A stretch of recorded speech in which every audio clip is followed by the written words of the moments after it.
ప్రజా వ్యతిరేక వైఖరి, ప్రత్యేకించి వ్యవసాయ ఉత్పత్తుల్ని రేపు కొనడానికి ఇబ్బంది అవుతుందని చెప్పి ఇప్పుడే పండియకుండా చేయాలని చెప్పి చేస్తున్న కుట్ర రైతులపైన, ఇవన్నీ రోజు రోజుకు బయటపడుతున్నాయి, నగ్నంగా కనబడుతున్నాయి. నిన్న మళ్ళీ ఉత్తమ్ కుమార్ రెడ్డి అదే మూర్ఖత్వాన్ని బయట పెట్టుకున్నాడు ఢిల్లీకి వెళ్ళి కూడా. వీళ్ళకి ఏమాత్రం సోయలేదు కృష్ణ పైన కానీ గోదావరి పైన కానీ. కాళేశ్వరం విషయంలో ఆనాడు మాట్లాడిన తప్పుడు మాటలు, ఆనాడు మాట్లాడిన అబద్ధ ప్రచారాలు, ఎన్నికలకు తాత్కాలిక అవసరంగా మాట్లాడిన అబద్ధాలు, కేసీఆర్ గారి పైన చేసిన ఆధారం లేని, అర్థం లేని, అసంబద్ధమైన ఆరోపణలు, వాటిని నిలబెట్టుకోవడం కొరకు మళ్ళీ పదే పదే అది మాట్లాడుతున్నారు. కానీ ఇప్పుడు ప్రత్యేకించి మొన్న యాసంగిలో ఏదైతే ధాన్యం కొనడంలో విఫలం చెందినరో దాని నుంచి రైతులు వీళ్ళు చెప్పిన మాట ప్రకారం మొదలు దొడ్డు ఓట్లకే బోనస్ ఇస్తారనుకున్నారు 500. కానీ వీళ్ళు మాట మార్చి సన్న ఓట్లకు బోనస్ ఇస్తామంటే కూడా నెమ్మదిగా రైతులందరూ కూడా సన్నోట్ల వైపు మారుతున్నారు. దాంతో వీళ్ళ అంచనాలకు మించి వీళ్ళు తప్పించుకోవడం కొరకు అన్న మాట అది. సన్న ఓట్లు అయితే పండిస్తలేరు, కేవలం కృష్ణా ఎడమ కాలువ వైపు కొంత, నాగార్జునసాగర్ ఎడమ కాలువ వైపు కొంత పండించినా అవి మిల్లర్లకే సరిపోతున్నాయి అన్న సమాచారంతో సన్న ఓట్లకి ఇస్తామని చెప్పి ప్రకటించారు. కానీ క్రమంగా ఇవాళ రైతులు మొత్తం రాష్ట్రం అంతటా కూడా సన్నోట్ల వైపు మళ్ళీండ్రు. దాంతో కంగుతిన్న ప్రభుత్వం రైతాంగాన్ని మోసం చేస్తూ పంటే పండియకుండా చేయాలన్న కుట్రతోని నదుల నీళ్ళు, ప్రాజెక్టుల నీళ్ళు ఇవ్వడం లేదు. అది గోదావరి పైన మొదటి నుంచి స్పష్టంగా కనపడ్డది. మళ్ళీ నిన్న ఇవాళ కృష్ణా నుంచి వెళ్ళి నీళ్ళు వస్తుంటే కూడా కృష్ణా వైపున్న లిఫ్ట్ ఇరిగేషన్లు ప్రారంభం చేయకుండా, జూరాల నుంచి కూడా నీళ్ళు ఇవ్వకుండా, శ్రీశైలం నుంచి వెళ్ళి కూడా నీళ్ళు ఇవ్వకుండా పెద్ద కుట్ర తెరదిస్తుంది ఈ ప్రభుత్వం. ఇది మొన్నటి వరకు మనకు కేవలం ఏదో కేసీఆర్ గారి మీద ఆ రోజు చేసిన అబద్ధపు ఆరోపణలు నిజమైతాయి, బయటపడుతుంది, వాస్తవాలు తెలుస్తాయి ప్రజలకి అని చెప్పి చేయట్లేదు అన్న భ్రమంలో ఇంతకాలం ఉంచిండ్రు మీడియాను అందరినీ. కానీ అసలు ప్రభుత్వం కుట్ర రైతుల్ని వ్యవసాయం నుంచి దూరం చేయడం కొరకే, రైతుల్ని వరి పండించకుండా ఉండడం కొరకు మాత్రమే ప్రభుత్వం కుట్ర చేస్తుంది. దాంట్లో భాగంగానే ఒకవైపు నీళ్ళు ఇవ్వకుండా చేస్తూ, మరొక వైపు విద్యుత్తును కూడా పథకం ప్రకారమే కట్ చేస్తున్నారు. ఇవాళ మీరు ఏ గ్రామానికి వెళ్ళండి, ఏ రైతును అడగండి, 10-12 గంటలు కూడా విద్యుత్ వస్తలేదు సరిగ్గా. ఎప్పుడు వస్తుందో ఎప్పుడు పోతుందో చెప్పే నాదుడే లేడు. మళ్ళీ ఒక మాటలో చెప్పాలంటే మంచినీళ్ళ విషయంలో కూడా అదే జరుగుతుంది. రాష్ట్ర వ్యాప్తంగా కూడా నిన్నటి వరకు కూడా అనేక చోట్ల ధర్నాలు, రాస్తారోకోలు చేస్తున్నారు జనం, పట్టణ ప్రాంతాల్లో, గ్రామీణ ప్రాంతాల్లో మంచినీళ్ళు లేక. ఇది కేవలం నీళ్ళు అక్కడ అందుబాటులో లేకనో, సోర్సెస్ లేకనో, వ్యవస్థ లేకనో కాదు. ఎందుకంటే కేసీఆర్ గారి హయాంలో వరుసగా 5 సంవత్సరాలు ప్రతి ఇంటింటికి మంచినీళ్ళు ఇచ్చినాం. అది పట్టణమైనా, ఏ పల్లె అయినా, ఎంత మారుమూల గోండుగూడమైనా, గిరిజన తండా అయినా, ఎక్కడైనా 10 ఇండ్లు ఉన్నా సరే ఇచ్చినాం. అన్ని వ్యవస్థలు సిద్ధంగా ఉన్నాయి. 5 సంవత్సరాలు, ఒక రోజు కాదు, 2 రోజులు కాదు, నీళ్ళు వచ్చినాయి వరుసగా. విద్యుత్ కూడా మేము వచ్చిన 6 నెలల నుంచి మొదలుపెట్టి జూన్ 2కి వస్తే నవంబర్ నుంచి అన్ని రంగాల వినియోగదారులకి, గృహ వినియోగదారులు కావచ్చు, వాణిజ్య వినియోగదారులు కావచ్చు, పారిశ్రామిక వినియోగదారులు కావచ్చు, అందరికీ 24 గంటలు ఇచ్చినాము వరుసగా. 10 ఏళ్ళు, 9 ఏళ్ళు పైన రైతులకు వరుసగా 6 ఏళ్ళు 24 గంటల విద్యుత్ అందుబాటులో ఇచ్చినాం, ఎక్కడ నిమిషం పోకుండా. ఎక్కడ కూడా రాష్ట్రంలో బోర్ బండ్లు కనపడలే, మొత్తం బంద్ చేసి పెట్టుకున్నారు రిగ్గులు. ఎక్కడికక్కడ ఇతర రాష్ట్రాలకు పంపుకున్నారు, అమ్ముకునే వాళ్ళు అమ్ముకున్నారు.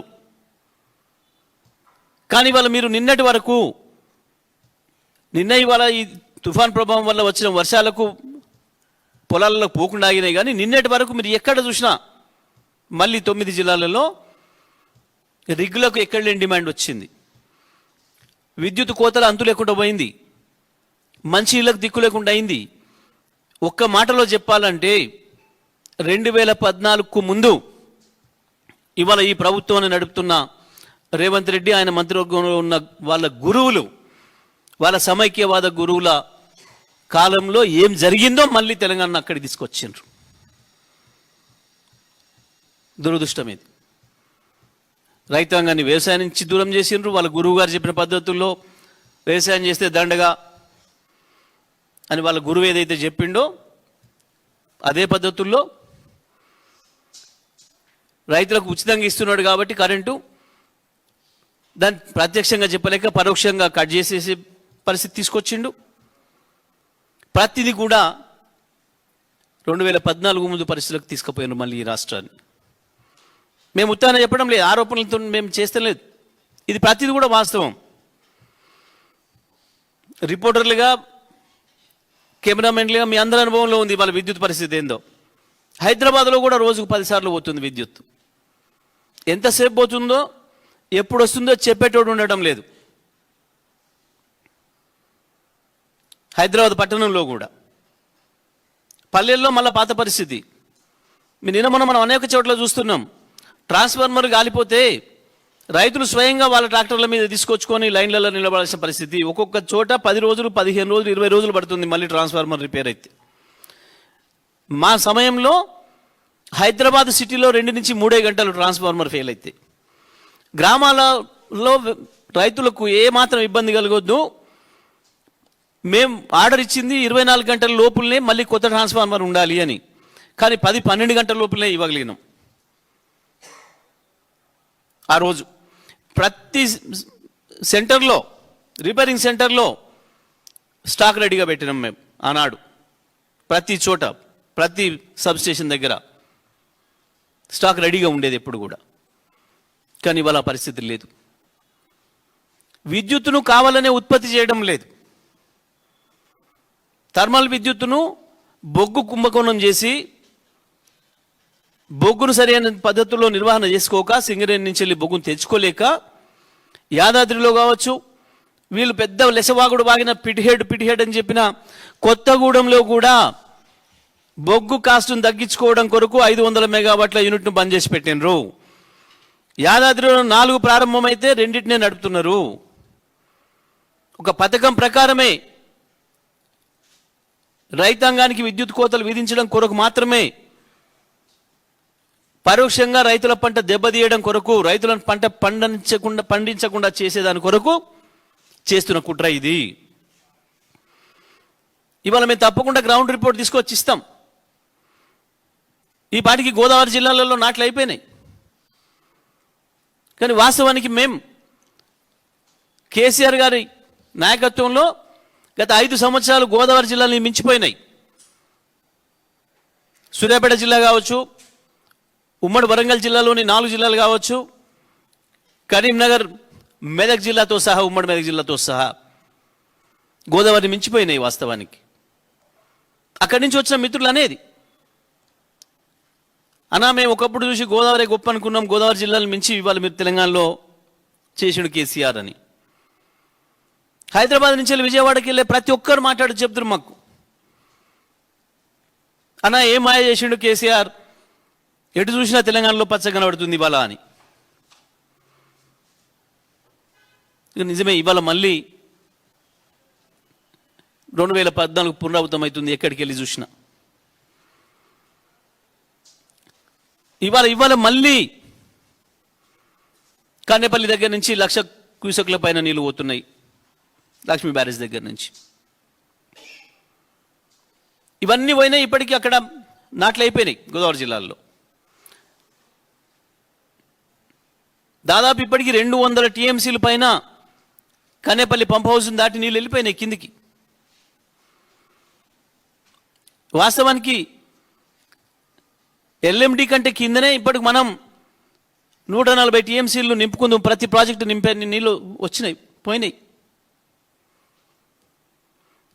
వీళ్ళు పోయింది పోయింది అని ఏదైతే చెప్తున్నారో కాళేశ్వరం విషయంలో వేరైతే కాకుల్లాగా గద్దల్లాగా అరిచినరో, ఇవాళ మీరు ఎల్లంపల్లి నుంచి నీళ్ళు తీసుకురావడానికి ప్రారంభించిన పంపులు కూడా కాళేశ్వరమే. తెలంగాణ ప్రజలందరూ కూడా గమనించాలి. ఇవాళ వాళ్ళు ఎల్లంపల్లి దగ్గర నుంచి మిడ్మానేరుకు నీళ్లు తీసుకురావడానికి ప్రారంభం చేసిన పంపులు ఏదైతే నీళ్లు వస్తున్నాయో ఇవాళ మనకు చూపిస్తున్నారో అవి కావచ్చు, నందిమేడరం కావచ్చు, గాయత్రి పంపులు కావచ్చు, లక్ష్మీపురం దగ్గర ఉన్న గాయత్రి పంపులు కావచ్చు, ఇవన్నీ కూడా బాహుబలి పంపులు కాళేశ్వరం లిఫ్ట్ ఇరిగేషన్లో భాగంగా వచ్చి నిర్మాణమైనవే. ఈ వ్యవస్థ అంతా కాళేశ్వరం వ్యవస్థే.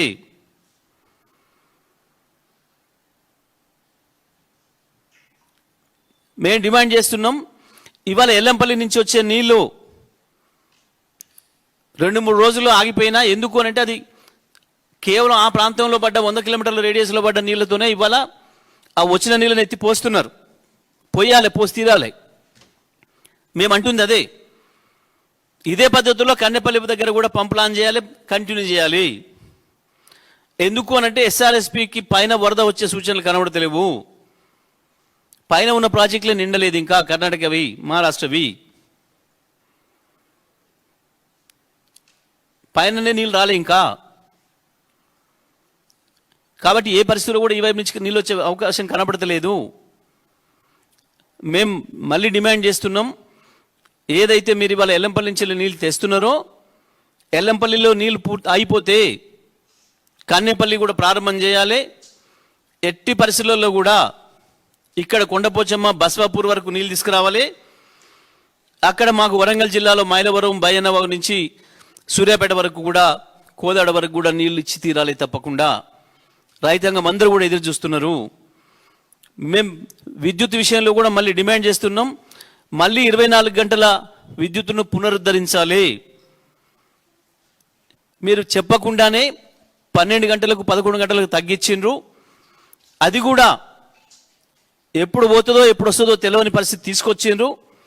ప్రభుత్వం విద్యుత్ కోతలు ప్రకటించదలుచుకుంటే చెప్పి ప్రకటించండి, ఏ సమయానికి పోతుందో ఏ సమయానికి ఇస్తారో. గతంలో మీ సమైక్యవంతుల గురువులు చెప్పిన పద్ధతుల్లో రోజుకు 6 గంటలు ఇస్తారా, 8 గంటలు ఇస్తారా, 12 గంటలు ఇస్తారా, కట్ చేయదలుచుకున్నారా? లేదు కేసీఆర్ ఇచ్చినట్టుగా 24 గంటలు విద్యుత్ కొనసాగిస్తారా? ప్రభుత్వం వెంటనే ప్రకటన చేయాలని చెప్పి కూడా మేము డిమాండ్ చేస్తూ ఉన్నాం.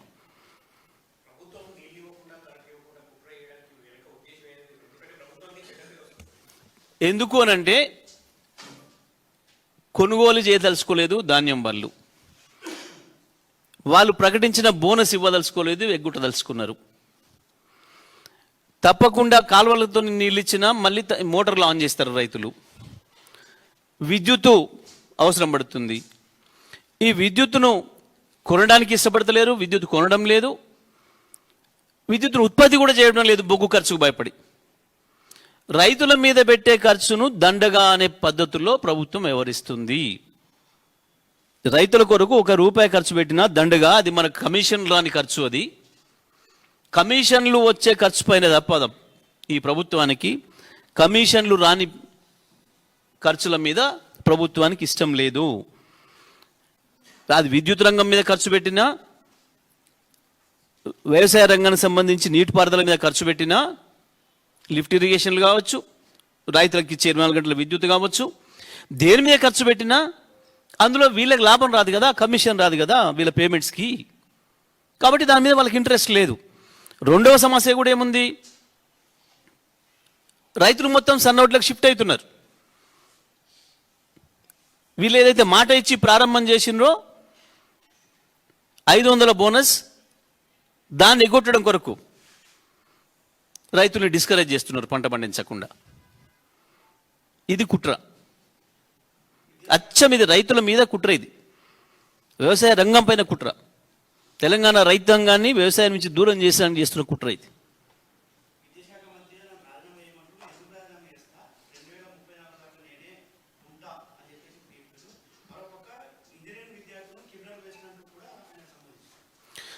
నిజమే, చదువుకున్నోడు తెలుస్తుంది చదువు విలువ. చదువు రానుల్లో కూడా తెలుస్తుంది పాపం. మా పిల్లలు చదువుకోవాలని తాపత్రయపడతారు కొంతమంది చదువు రాని తల్లిదండ్రులు కూడా. మేము చదువుకోలేకపోయినాం, మా పిల్లలను చదువుకోవాలి అని చెప్పి తాపత్రయపడతారు. ఎందుకంటే చదువుతోనే వెలుగు, చదువుతోనే ప్రపంచాన్ని చూడగలుగుతాం. కాబట్టి కేసీఆర్ గారు చెప్పారు, చదువు విషయంలో కేసీఆర్ గారు ఒక మాట స్పష్టంగా చెప్పారు. ఒక్క తరానికి కనుక మనం సరైన విద్యను అందించి, నాణ్యమైన విద్యను అందించి, ప్రపంచంలో ఎవరితోనైనా పోటీ పడగలుగుతామన్న విశ్వాసాన్ని కనుక ఇచ్చి పంపిస్తే ఇక ఆ సమాజం తిరుగులేని సమాజం అవుతుంది అని చెప్పి, దాని కొరకే కేసీఆర్ గారు ప్రత్యేకించి గురుకుల పాఠశాలల్ని పెంచి, ఎందుకు అంటే గురుకుల పాఠశాల పైన ప్రజలకు విశ్వాసం వచ్చింది. ప్రత్యేకించి దళితులు, గిరిజనులు, బలహీన వర్గాలతో పాటు మైనారిటీలకు కూడా విద్య పట్ల ఆసక్తి పెంచి 1000 పైన గురుకుల పాఠశాలను పెట్టి, ఇవాళ మీరు చూసినారు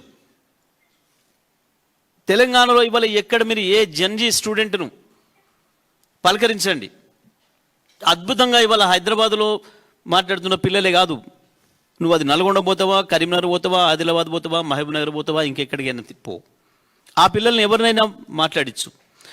నీ ఢిల్లీ పిల్లలకో ఇంకో పిల్లలకో తగ్గకుండా, నీ యూరోప్ పిల్లలకో ఇంకో అమెరికా పిల్లలకో తగ్గకుండా మాట్లాడుతున్నారు మన పిల్లలు, ఇవాళ ఛాలెంజ్ చేస్తున్నారు.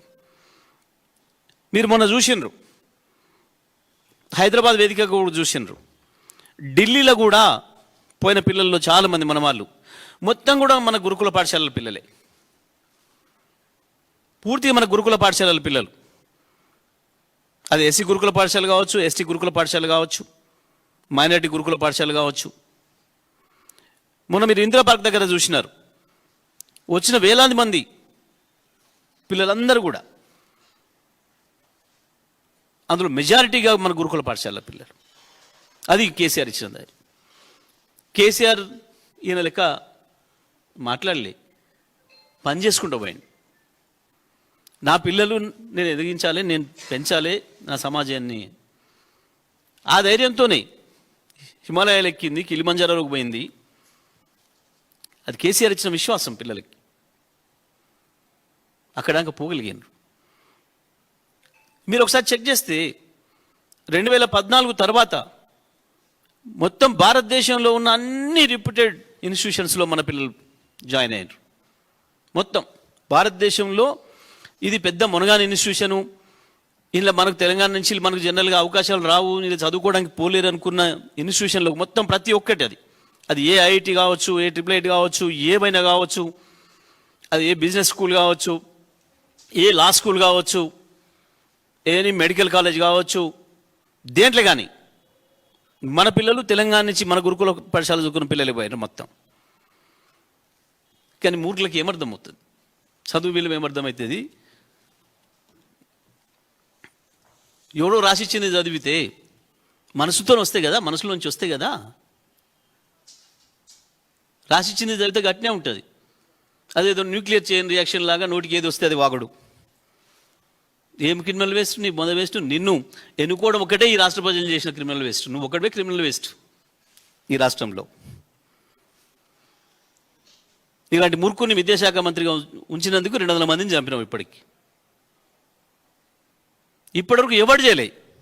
ప్రపంచంలో ఒక విద్యాశాఖ మంత్రి అనేటోడు పిల్లల్ని మాకు పంపించండి, మేము చదివిస్తాం మీ పిల్లల్ని అని చెప్పి తీసుకుపోయి వాళ్ళ ఇళ్ళ నుంచి తీసుకుపోయి విషం పెట్టి చంపిన దుర్మార్గుడు.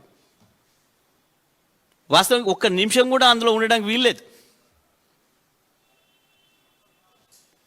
విద్యాశాఖ అనేది ఒక డైనమిక్ శాఖ, నిమిషం సమస్యలు వస్తాయి.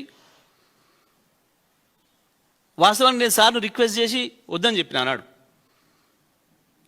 నేను ఫస్ట్ టైం మినిస్టర్ని అయినా తట్టుకోవడం కష్టం ఉంది, దీంట్లో అంత ఉన్నాయి ఇష్యూస్, ఎవరు నన్ను సీనియర్కి ఇద్దామన్నా అని చెప్పి మరి, ఎందుకంటే రోజుకు 100 ఫైల్స్ వస్తాయి, 100 మందితో డీల్ చేయాలి, ఇండిపెండెంట్ ఇన్స్టిట్యూషన్స్ ఉంటాయి మొత్తం విద్యాశాఖలో.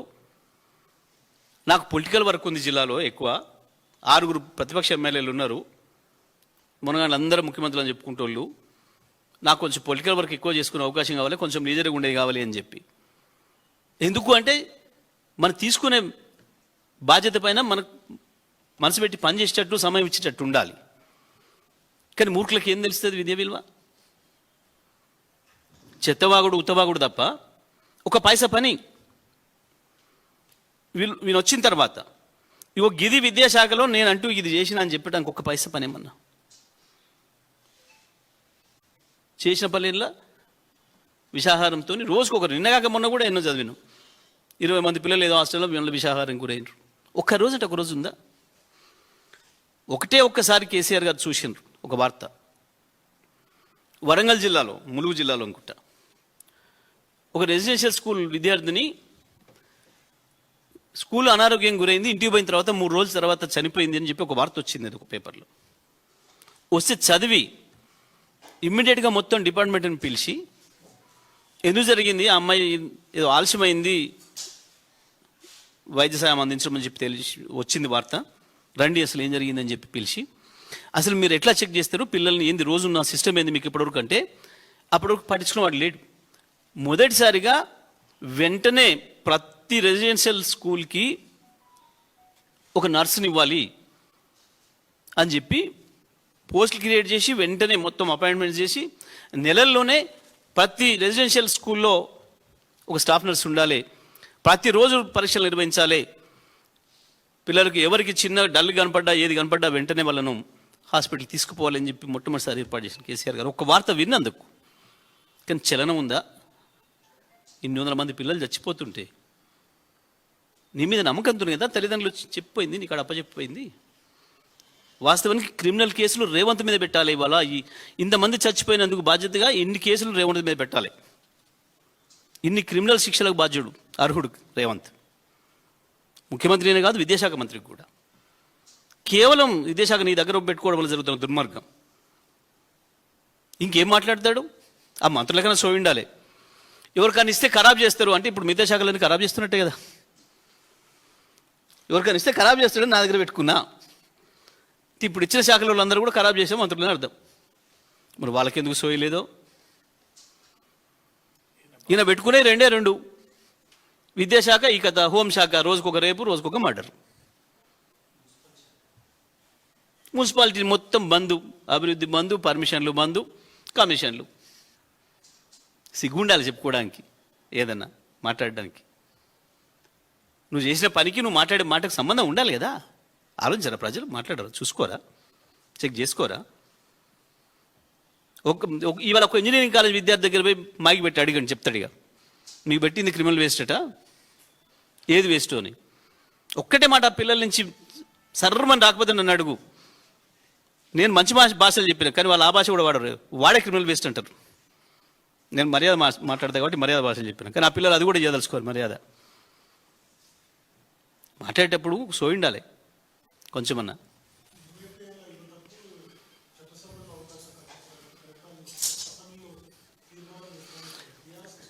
సేమ్ బీసీలను ఎట్లయితే మోసం చేసిండ్రో ఇదే మోసం ఈయనతో అవుతుందా? ఈయనతో అయ్యానేనా అది? మరి వీళ్ళు రాహుల్ గాంధీ ఎందుకు మాట్లాడలేదు దాని మీద? రాహుల్ని అడగండి ఆ ప్రశ్న, రాహుల్ చెప్పాలి సమాధానం. ఏమంటు మీ ముఖ్యమంత్రి పిల్లలు ఇట్లా అంటుండు, నువ్వేమంటావు నీ సంగతి ఏం చెప్పమని. అలా నాయకుడికి చేతికిస్తేనే పారిపోయాయి. ప్రధానమంత్రి తీసుకోమని చెప్పి 2004లో ఇస్తే తీసుకోడే, 2009 ఇస్తే తీసుకోకపోయాయి. అరే పనికి మాలిన వచ్చి ఆడు మాట్లాడిందో చేతవాగుడు, దాని మీద స్టాండ్ అయింది భయ్. దాని మీద స్టాండ్ రాహుల్ గాంధీ చెప్పాలి మొదలు. బీసీ రిజర్వేషన్ల మీద ఏం చేసారో ఇది కూడా అంతే మోసం తప్ప ఇంకోటి కాదు. అరే నేనేమంటున్నా, నువ్వు ఒకరోజు అసెంబ్లీ ఎందుకు పెట్టాలి? 15 రోజులు, నెల రోజులు పెట్టాలి అసెంబ్లీ. ఎవడొద్దన్నాడు? పెట్టి తీరాలి అసెంబ్లీ. ఎవరి కొరకు పెడతావు అసెంబ్లీ? నీ అయ్యాదా నీ తాత ఏమన్నా? అసెంబ్లీ పెట్టి తీరాల్సింది. సొంతిల్లా, సొంత ఆఫీసా, నీ కార్పొరేట్ దందా ఆఫీసా, నీ రియల్ ఎస్టేట్ దందా ఆఫీసా? పెట్టి తీరాలి అసెంబ్లీ. దాని కొరకే పెడతా. అదే అంత గురువు మోడీ, విశ్వగురువు మోడీ, ఈయన గురువు మోడీ ఫాలో చేస్తున్నాడు. ఏంది కాదని తెలిసి, పాస్ కాదని తెలిసి ఒకరోజు పెట్టి మహిళల ఓట్లను మోసం చేయడం కొరకు బెంగాల్లో, తమిళనాడులో చేసినట్టు ఇది ఒక డ్రామా కంపెనీ.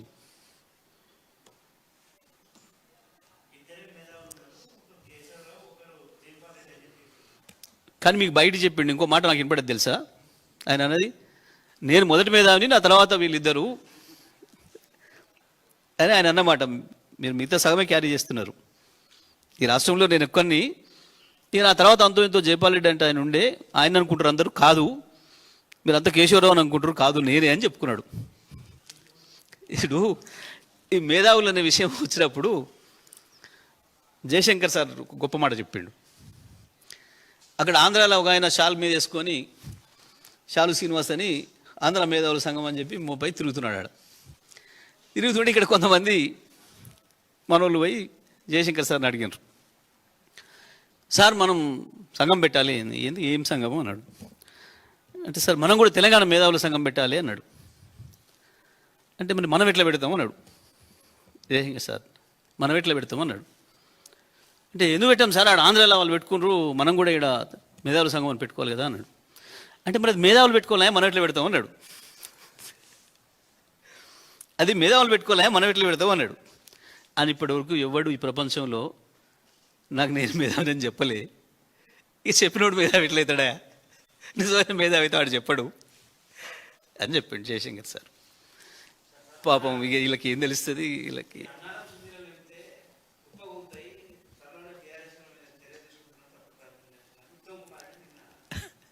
నేను గది ఇప్పుడు నేను ప్రెస్ పెట్టింది దాని కొరకు. ఉత్తమ్ మరోసారి తన అజ్ఞానాన్ని అక్కసును వెలగక్కున్నాడు తప్ప అవి పూర్తి అసత్యాలు. ఆయన మాట్లాడిందే ఉంది శాసన మండలిలో, నిండు శాసనసభ మండలిలో ఆయన ఇచ్చిన ఆన్సర్ ఉంది. సున్నీళ్ళ అనారములు మంచిగా ఉన్నాయి, ఇంటాక్ట్ ఉన్నాయి, ఏమి ఇబ్బంది లేదు, వాటి ప్రారంభించుకోవచ్చు అని మేము గత కొంతకాలంగా మొత్తుకుంటున్నది. అది కన్నెపల్లి పంప్ హౌస్ మంచిగా ఉంది, సున్నీళ్ళ అనారం బ్యారేజీలు మంచిగా ఉన్నాయి, చేసుకోవచ్చు, మనం నీళ్ళు తెచ్చుకోవచ్చు అని మేము మళ్ళీ కూడా డిమాండ్ చేస్తున్నాం. ఇవాళ ఏదైతే ప్రారంభం చేసిండ్రో ఎల్లంపల్లి పంపులు, అవి కంటిన్యూగా నడపాలి. ఎల్లంపల్లికి వరదలు బంద్ అయినా కన్నెపల్లి నుంచి వెళ్ళి తీసుకొచ్చైనా సరే పెట్టాలి. వీళ్ళు కొంతమంది అదే ఇట్లాంటి రేవంత్ లాంటి మేధావులు మోపారు. ఏంది, మీరు నీళ్ళు ఇస్తే మళ్ళీ పైనుంచి నీళ్ళు వస్తే వేస్ట్ అవుతాయి కదా అని మాట్లాడుతున్నారు. నిజమే, మీకు ఇవాళ దూపైంది, ఇవాళ నీళ్ళు లేవు, రేపొద్దున కూడా దూపైతే రేపు నీళ్ళు లేవు, వారం తర్వాత వస్తాయేమో అని చెప్పి మీరు నీళ్ళు కొనుక్కోకుండా ఇంకో బదులు తెచ్చుకోకుండా ఉంటారా? ఏ రోజు ఆ రోజే కదా అవసరము రైతులకు. ఒక పంట పోతుంది కదా, వెనక్కి పోతుంది కదా, దాని కొరకే కదా కట్టింది కాళేశ్వరము. కాళేశ్వరం కాదు, ఏ ప్రాజెక్టులు అయినా ఎవడైనా కట్టుకునేది రేపటికి నీళ్ళని జాగ్రత్త చేసుకోవడం కొరకు. అవసరాలు తీవ్రమైన అవసరాలు ఏర్పడతాయి, పరిస్థితులు ఏర్పడతాయి అని చెప్పి ముందు జాగ్రత్త కొరకే ప్రాజెక్టులు కట్టుకుంటారు. దేని కడతాం? నీళ్ళు కింది పోయిన నీళ్ళని ఎందుకు అప్పాయన పెట్టుకుంటాం? రేపటి కొరకే కదా పెట్టుకునేది. ఆ జ్ఞానం వీళ్ళకు ఉంటే కదా, అది లేకనే సమస్య. తెలంగాణ మనసు లేదు, తెలంగాణ ఆత్మ లేదు, పరిస్థితులను అర్థం చేసుకునే జ్ఞానము లేదు, తెలిసిందల్లా దందా, అధికారం కూడా డబ్బు సంపాదనకు మార్గం అనుకున్న వాళ్ళు వీళ్ళు. ప్రజలకు సేవ చేసే మార్గం అనుకోలే, రాజకీయాలు కానీ అధికారం కానీ ప్రజలకు సేవ చేసే మార్గం అనుకోలే. కేవలం డబ్బు సంపాదించుకోవడానికి ఇది ఒక ఆధారం అన్న పద్ధతిలో వచ్చిండ్రు. అందుకే ఈ సమస్య.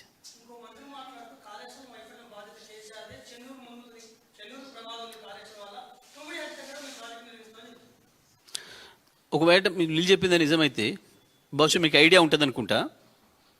చెన్నూరు కంటే తుమ్మిడిహట్టి పైన నెత్తి మీద ఉంటుంది. ఇప్పుడు వీళ్ళు చెప్తున్న భద్రాచలం కొట్టకపోతే అనేది అయితే అంటున్నారో, మరి తుమ్మిడిహట్టి నిర్మాణం చేసి తుమ్మిడిహట్టి దిగిపోతే రేపు చెన్నూరు కొట్టకపోదా? చెన్నూరు కంటే 70 కిలోమీటర్ల పైన తుమ్మిడిహట్టి అనేది, నాకు తెలిసి 70 కిలోమీటర్ల పైనే ఉంటుంది. మరి పైన కడితే ఇది కొట్టకపోదా? అప్పుడు తెలుగు ఉండాలి కదా, బుర్ర ఉండాలి కదా కొంచెం మాట్లాడటానికి. ఇదే బాధ్యత లేని మాటలు, అర్థం పర్థం లేని మాటలు. ఇంత చీప్గా ఒక స్ట్రీట్ ఫెలోస్ లాగా మాట్లాడుతుంటే ఏం చెప్పాలి వీళ్ళకి? ఓ బాధ్యతగా మాట్లాడితే చర్చ చేయొచ్చు. Just a street fellows like statements. బాధ్యతారాహిత్యంగా, అర్థం లేకుండా. వాస్తవానికి నీకు ఆల్మట్టి నారాయణపూర్ నిండిపోతున్నాయని తెలుసు, వస్తున్నాయి నీళ్ళు. ఎందుకు జూరాలలో ఎందుకు స్టార్ట్ చేసుకో? ఎందుకు పైన స్టార్ట్ చేయరు? నెట్టెంపాడు కావచ్చు, భీమా ఫేజ్ 1, 2 కావచ్చు, కోయిల్ సాగర్ కావచ్చు. వీళ్ళ జ్ఞానం ఉంటే, సోయి ఉంటే, తెలంగాణ ఆత్మ ఉంటే, మహబూబ్నగర్ జిల్లా రైతాంగం పట్ల ప్రేమ ఉంటే ఆ 5 లక్షల ఎకరాలకు వానకాలం నీళ్లు ఒక్క రోజు కూడా ఆపుకుంటే ఇవ్వచ్చు. ఇప్పటి నుంచి వచ్చే నీళ్ళతో. ఎందుకు అనంటే అల్మట్టి నారాయణపూర్లు మనకు ఎంత ఆటంకమో తెలివి ఉండి కొంచెం జాగ్రత్త చేసుకుంటే అంత ఉపయోగం కూడా అవుతుంది. ఎందుకు? వాటి పడబాటి నీళ్లు వాళ్ళు పొలాలకు వదిలితే వచ్చిన రీజనరేటెడ్ వాటర్ ఏదైతే ఉందో అది మొత్తం మళ్ళీ కృష్ణకి వస్తుంది. ఆ నీళ్లు మనకు జూరాలకు వస్తాయి. జూరాలకు మనకు కాదు, అద్భుతం అది. ఎట్లయితే ప్రకాశం బ్యారేజ్కి ఇప్పుడు మన సాగర్ నీళ్ళు పడవాటి నీళ్ళు ఎట్లయితే పోతాయో సేమ్ అదే పద్ధతుల్లో ఇప్పుడు ఎట్లాగా నిన్నునే వాళ్ళు ఫస్ట్ క్రాప్ నీళ్ళు ఇచ్చుకుంటున్నాడు కర్ణాటకలో.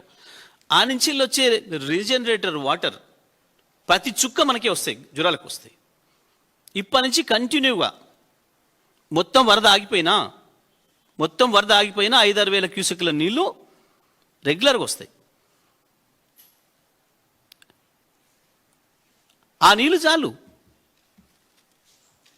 ఈ పంటలు పండించడానికి, ఈ 4 లిఫ్ట్ ఇరిగేషన్లు స్టార్ట్ చేసుకొని పండించుకోవడానికి. జూరాలతో సహా నెట్టింపాడు, కోయిల్ సాగర్, భీమా ఫేజ్ 1, 2 5 లక్షల ఎకరాలు బ్రహ్మాండంగా పండించుకోవచ్చు.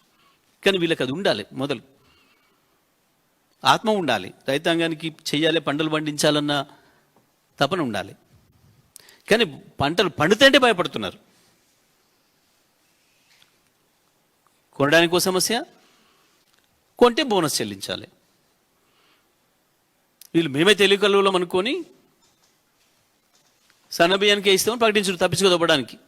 అదైతే ఏదో 1-2 లక్షల క్వింటాలతో అయిపోతాయి, అంత దొడ్డోడ్లు ఏమండిస్తారు కదా అనుకొని చెప్పిండ్రు. నిజమే, రైతులు కదా ఆశపడ్డారు. ఆరుగాలం కష్టం చేస్తున్నాం కదా, 5 రూపాయలు ఎక్కువ వస్తాయి కదా తీసుకుందాం అనుకొని ప్రభుత్వం చెప్పింది కదా అని నమ్మి సన్నోడ్లకు షిఫ్ట్ అయినారు. మళ్ళీ అందులో కూడా కిరికిర్లు పెట్టినరు. అందులో కూడా కిరికిర్లు పెట్టి పలానా రకమే పండించాలి అని ప్రకటించారు. వాస్తవానికి మీరు నాకు ఒక విషయం చెప్పండి, ఇంతమంది ఉన్నారు, నాకైతే తెలియదు, నేను నిజంగా చెప్తున్నా, అబద్ధం చెప్పడం లేదు. నేను తింటున్న బియ్యం వాటి పేరేందో నాకు తెలియదు. సన్న బియ్యం అయితే తెలుసు, మీ అందరు కూడా అంతే అనుకుంటున్నాను. నిజంగా మీరు ఆత్మతో చెప్తే వాటి పేరు చింట్ల, శ్రీరామ్ల, ఇంకో రామ్ల, ఇంకోట, బొంట్ల, బంట్ల, వీళ్ళ కమిషన్ల, వాటి పేరు ఏందో మీకు తెలుసా? నిజంగా మీరు తింటప్పుడు రోజు మీ అన్నం మీరు తినే బియ్యం పేరు తెలియదు కదా. అయినా వీళ్ళు రైతాంగాన్ని ఇబ్బంది పెట్టడం కొరకు, రైతాంగాన్ని మోసం చేయడం కొరకు 5-6 రకాల సన్నోడ్లకే ఇస్తామని ప్రకటించారు. మళ్ళా ఎంత మోసం, ఎంత ద్రోహం. అయినా రైతులు వెంటనే అటు షిఫ్ట్ అయిపోయారు. అంతకుముందు కొనుక్కొచ్చుకున్న వడ్లు వేరే సన్నొడ్లు, కొంతమంది నార్లు పోస్తేనేమో పోయిన వాళ్ళేమో అవి వేరే పక్కన పెట్టారు, మళ్ళీ కొనుక్కొచ్చుకున్నారు. నార్లు పోసిన వాళ్ళు కూడా మళ్ళీ వేరే తెచ్చి నారు పోసుకున్నారు. అదే ప్రభుత్వం వీటికి ఇస్తున్నది పలానా వాటికి అని. ప్రతి చోట అడుగడుగున మోసమే రైతాంగాని, అడుగడుగున చీటింగే. వచ్చిన దగ్గర నుంచి చంద్రబాబు ఎంత హింస పెట్టిండో రైతాంగాన్ని అంతకు మించిన 10 రెట్లు 100 రెట్ల హింస పెడుతున్నారు ఇవాళ వీళ్ళు. అంత ద్రోహం చేస్తున్నారు రైతాంగానికి, తెలంగాణ వ్యవసాయ రంగానికి.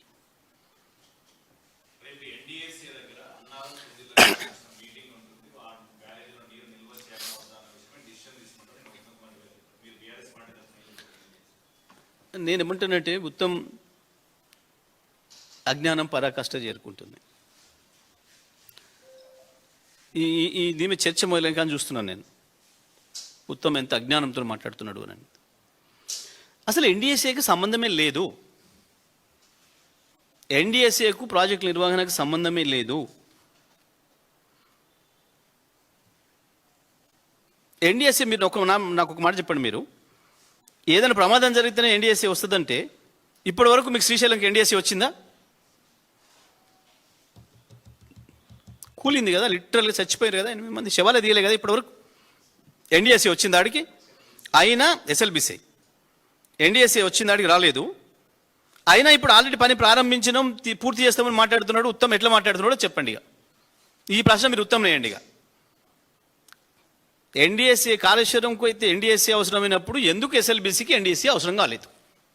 సింపుల్, ఒకటే క్వశ్చన్. ఈ మాట ఉత్తమ్ని అడగండి మీరు. ఇక దానికి ఆయన ఆన్సర్ కరెక్ట్ చేస్తే నేను అన్న స్టేట్మెంట్ విత్డ్రా చేసుకుంటా. ఉత్తమ్ అజ్ఞానేను ఉత్తమ్ మూర్ఖుడు అని నేను మాట్లాడే మాట విత్డ్రా చేసుకుంటా నేను, ఆయన దాన్ని సరిగ్గా ఆన్సర్ ఇస్తే మీకు. దానికంటే ఇంక ఇది మొదలుపెట్టే ప్రాజెక్ట్, ముందు 20 ఏళ్ల కింద మొదలుపెట్టిన ప్రాజెక్ట్. లిటరల్గా కూలిపోయి చచ్చిపోయింది, ఆడనన్న ఏ కూలి ఏది కాలే. ఇంకొకటి మీకు, సుందిల్లా అన్నారంలో వీళ్ళు వచ్చే నాటికి నీళ్లున్నాయి, ఖాళీగా ఉన్న ప్రాజెక్టులు అయితే మీరు అనుమానపడవచ్చు. నీళ్లున్నాయి, ఉన్న నీళ్ళని వీళ్ళు గేట్ లేపి కిందికి వదిలేసారు వీళ్ళే. మీరు గూగుల్ తీసి చూడొచ్చు, నేను మాట్లాడినా అబద్ధం, ఆయన మాట్లాడినా మీరు గూగుల్ తీసి చూడొచ్చు. ఇప్పుడు అది వచ్చింది మనకు అవకాశం, గూగుల్ పాత పిక్చర్ ఇస్తుంది ఆ రోజుది. ఆ 2 చోట్ల నీళ్ళు ఉన్నాయి ఆ రోజుకి. లీకేజ్ కూడా ఎంత అయిందో చూసినాం మనం, మాత్రం నీళ్లు.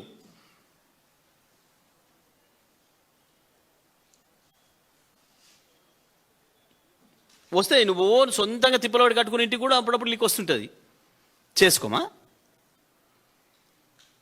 ఒకటే మాటగా సూటిగా నేను అడుగుతుంది, మేడిగడ్డ ప్రాజెక్టుకో సుందిల్లన్నారంకో అవసరమైన ఎన్డీఎస్ఏ ఎందుకు ఎస్ఎల్బీసీకి అక్కరలేదు?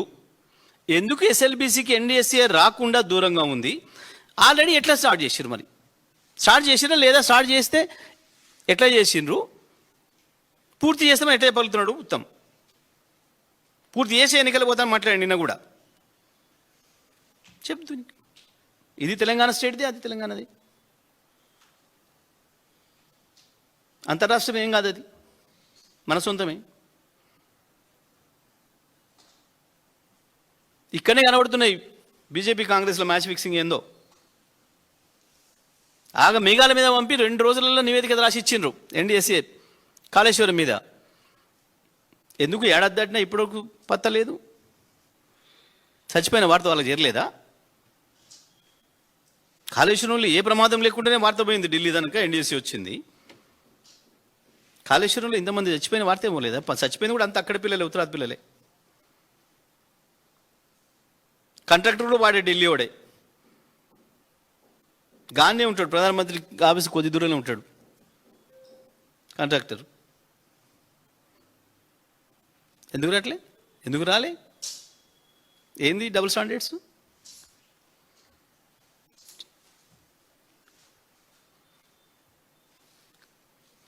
ఎస్ఎల్బీసీలో అక్కర్లేదు, ఎన్డీఎస్ఏ పాత్ర కాళేశ్వరంలో అక్కర్లేదు.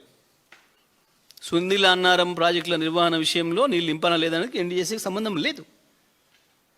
It is very clear. నేనడం కాదు కదా, వాళ్ళే రాసిరు కదా ఉత్తరం,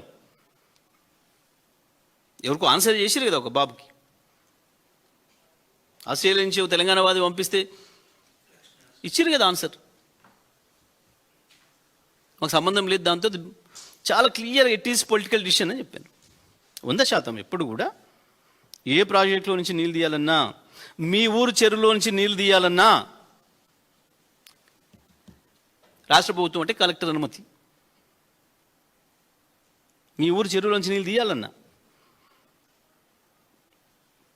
వాస్తవానికి గతంలో యాసింగ్లో మన చెరువులో మొత్తం తూలు మంజేద్దరు గ్రామాలలో. ఆ తర్వాత నీళ్ళు ఎండాకాలానికి నీళ్ళకి పశువులకు నీటి ఎద్దడి వస్తుంది, పక్షులకు నీటి ఎద్దడి వస్తుంది, భూగర్భ జలాలు దెబ్బతింటున్నాయని చెప్పి తెలంగాణలో మొత్తం శాశ్వతంగా చెరువులకు కూడా తూలు బంద్ చేసిండ్రు. గొప్ప సమైక్యవాదులు వీళ్ళ గురువులంతా ఆనాడు, వీళ్ళ గురువులే ఆ గొప్ప కార్యాలు చేసిన తెలియదా? ఎన్డీఎస్ఏకి ఏం సంబంధం? ఇవాళ ఎలంపల్లి నుంచి నీళ్ళు వదులుతున్నాం, ఎన్డీఎస్ఏ అనుమతి ఇచ్చిందా? జూరాలకు నీళ్ళు వదులుతున్నాం, ఎన్డీఎస్ఏ అనుమతి ఇచ్చిందా? నాగార్జున సాగర్ కూడా నీళ్ళు వదులుతున్నారు 10 సంవత్సరం, ఎక్కడి నుంచి ఎన్డీఎస్ఏ అనుమతి తీసుకున్నారా?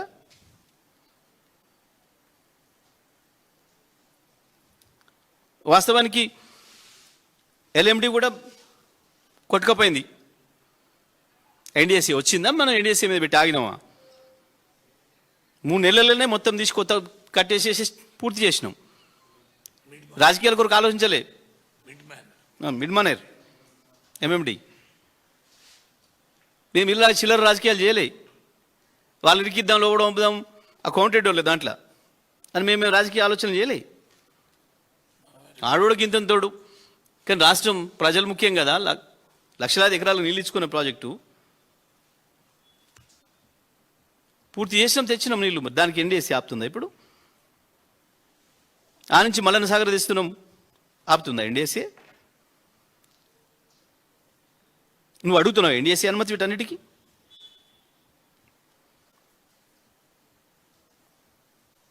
దేనికి అక్కర్లేని ఎన్డీఎస్సీ ఇక్కడ ఎందుకు వస్తుంది? నీకు ఇష్టం లేక తప్పించుకోదప్పడానికి చేస్తున్న డ్రామాలు. ఉత్తమ్ కుమార్ కూడా తెలుసు, ఉత్తమ్ కుమార్ ఆత్మనాడుగు చెప్తుంది.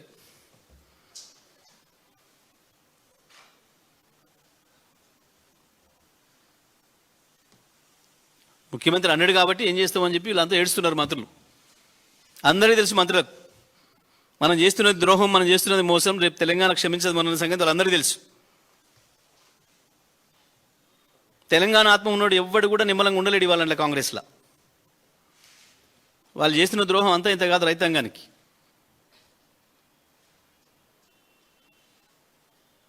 చిల్లర పైసలు, కమిషన్ల పైసల కొరకు రైతులకు చేస్తున్న ద్రోహం.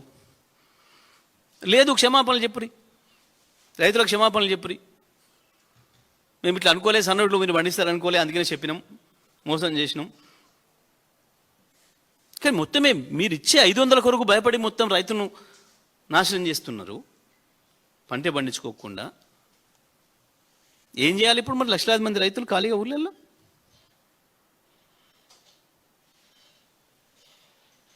మొన్న పోయి చూస్తే ఎక్కడ చూసినా బిల్లు స్వాగతిస్తున్నాయి. ఎటు పోయినా, సూర్యాపేట నుంచి కాళేశ్వరం దాకా ఎటు పోయినా, ఇటు మెదకు, కొండపోచమ్మ దాకా, బసవపూర్, గంధమల్ల, ఎక్కడ పోయి చూసినా ఎడారిని తలపిస్తూ ఉన్నాయి.